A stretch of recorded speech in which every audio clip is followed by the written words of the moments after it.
रही है, रुक कर लेते हैं। पूर्व सीपीएस रामकिशन फौजी ने कांग्रेस को कहा अलविदा। पूर्व सीपीएस रामकिशन फौजी ने कांग्रेस को अलविदा कह दिया है। मैं बंसीलाल का सच्चा सिपाही रहा हूं, रामकिशन फौजी ये कहते हुए नजर आए। पूर्व सीपीएस रामकिशन फौजी ने कांग्रेस को अलविदा कह दिया है।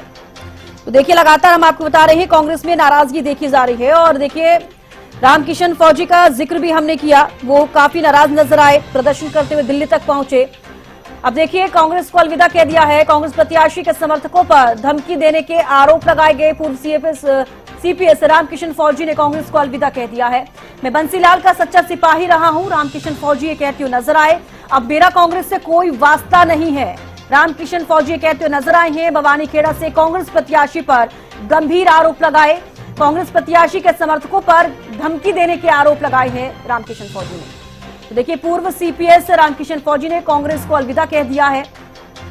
तो कहीं ना कहीं जब इतने बड़े जो नेता हैं वो कांग्रेस छोड़कर जाएंगे तो देखिए कांग्रेस को कहीं ना कहीं इसका खामियाजा भुगतना पड़ेगा। अब ऐसे में काफी लंबी लिस्ट है जिनमें जो है कांग्रेस को नाराजगी जाहिर करते नजर आ रहे हैं और बगावती सुर कांग्रेस में भी अब देखने को मिल रहे हैं। रवि जांगड़ा विशेष संवाददाता ज्यादा जानकारी के साथ जुड़े हैं। रवि, देखिए, रामकिशन फौजी ने कांग्रेस को अलविदा कह दिया है, काफी बड़ा नुकसान कांग्रेस को हो सकता है। बिल्कुल है। देखिए, कल भी देखने को मिला था जब जिस तरह से कांग्रेस के प्रत्याशी प्रदीप नरवाल ने नामांकन किया था और उसके बाद उन पर आरोप लगाए गए थे कि पैराशूट प्रत्याशी जो है वो कांग्रेस हाईकमान के द्वारा उतारा गया है। हालांकि दो बड़े नेता, अगर मैं इस इलाके की बात करूं, वो कतार में थे, वो कहीं न कहीं इस लाइन में थे, टिकट की रेस में थे। अगर मैं मास्टर सतबीर अतेरा की बात करूं या फिर रामकिशन फौजी की बात करूं, इन दोनों में से एक के कयास लगाए गए थे कि एक को टिकट मिलेगी, लेकिन तीसरे शख्स को टिकट मिली है। तो ऐसे में जब उनके द्वारा कल नामांकन पत्र दाखिल किया गया था, उस वक्त भी रामकिशन फौजी काफी मुखरित होते दिखाई दिए थे। रामकिशन फौजी ने सीधे सीधे आरोप लगाए गए थे कि टिकट जो है खरीदी गई है। दूसरी बात, अगर मैं बात करूं, रामकिशन फौजी की सीपीएस रहे हैं, 2 बार के विधायक भी थे और हरियाणा सरकार में कांग्रेस गवर्नमेंट में वो सीपीएस भी रहे थे।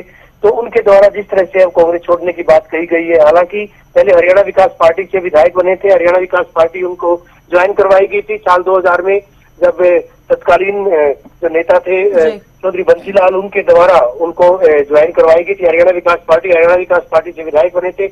उसके बाद वो कांग्रेस से विधायक बने थे। तो जिस तरह से इलाके में अच्छी खासी पैठ बनाई गई थी, उसके बाद से ये इस बार कयास लगाए गए थे कि रामकिशन फौजी को टिकट मिलेगी, लेकिन रामकिशन फौजी की टिकट इस बार कटी और पूरी तरह से वो तो उन्होंने तैयारी भी की थी चुनाव लड़ने की। हालांकि इंडिपेंडेंट के तौर पर उन्होंने चुनाव लड़ने का ऐलान किया है, लेकिन एक बड़ी बात उनके द्वारा कल भी कही गई थी जब नामांकन पत्र दाखिल करने के लिए वो आए थे।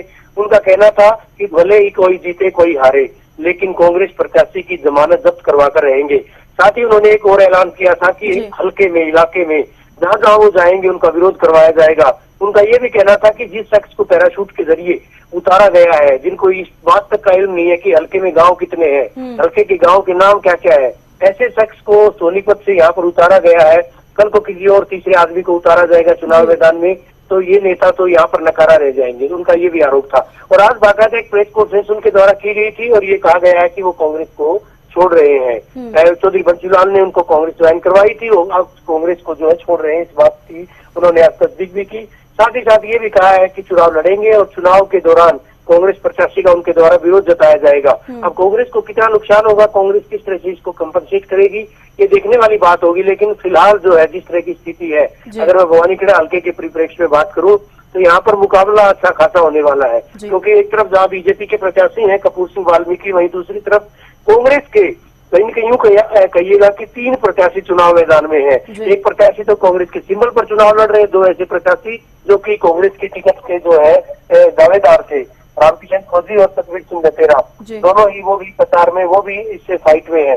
तो मुकाबला इस बार बड़ा दिलचस्प रहने वाला है। जी चलिए, बेहद शुक्रिया रवि हमारे साथ जुड़ने के लिए, तमाम जानकारी देने के लिए। तो देखिए, अब मेरा कांग्रेस से कोई वास्ता नहीं है, रामकिशन फौजी कहते नजर आए। बवानीखेड़ा से कांग्रेस प्रत्याशी पर उन्होंने गंभीर आरोप लगाए हैं, कांग्रेस प्रत्याशी के समर्थकों पर धमकी देने के आरोप लगाए हैं। और पूर्व सीपीएस रामकिशन फौजी ने कांग्रेस को अलविदा कह दिया है। देखिए, निर्दलीय नामांकन उन्होंने कर दिया है, अब कांग्रेस को कड़ी चुनौती देते नजर आएंगे। कांग्रेस के जो प्रत्याशी हैं उनकी जमानत जब्त होगी, ये कहते हुए रामकिशन फौजी नजर आए थे।